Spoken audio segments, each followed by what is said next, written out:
مدنی channel کے ناظرین، for asset کے ملک ملائیشیا میں مقیم عاشقان رسول کی انتظار کی گھڑیاں ختم ہوئیں۔ الحمدللہ خلیفہ امیر اہل سنت مولانا حاجی عبید رضا اتاری مدنی مدعا ذلہ العالی ملائیشیا پہنچ چکے ہیں، جہاں 16 جنوری 2026 کو مسجد مطمئنہ کوالالمپور ملائیشیا میں دعوت اسلامی کے تحت عظیم الشان اجتماع معراج منعقد کیا گیا، جس میں مختلف علاقوں سے سفر کرتے ہوئے بزنس کمیونٹی اور مختلف شعبۂ زندگی سے تعلق رکھنے والے عاشقان رسول کی شرکت ہوئی، جبکہ رکن شورا حاجی محمد ایاز اتاری سمیت ملائیشیا مشاورت کے نگران و اراکین بھی موجود تھے۔ اجتماع معراج کا باقاعدہ آغاز تلاوت قرآن پاک اور نعت رسول مقبول سے ہوا، اور اس کے بعد خلیفہ امیر اہل سنت نے سفر معراج کے حوالے سے سنت و بھرا بیان کیا۔ اجتماع معراج کے دوران نعت خواں اسلامی بھائیوں نے قصیدہ معراجیہ اور دیگر کلام بھی پڑھے۔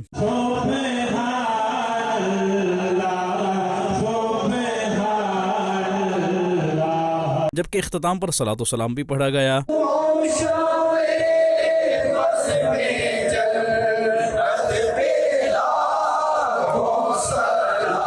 دوران اجتماع خلیفہ امیر اہل سنت نے عاشقان رسول کو سلسلہ عالیہ قادریہ رضویہ اتاریہ میں داخل کر کے شیخ طریقت امیر اہل سنت دامت برکاتہم العالیہ کا مرید بنایا اور دعا بھی کروائی۔ اجتماع معراج کے بعد عاشقان رسول نے خلیفہ امیر اہل سنت سے ملاقات کی سعادت بھی پائی۔ مدنی چینل کے ناظرین، آپ بھی دعوت اسلامی کے اجتماعات میں شرکت کرتے رہیے اور اجر و ثواب پائیے۔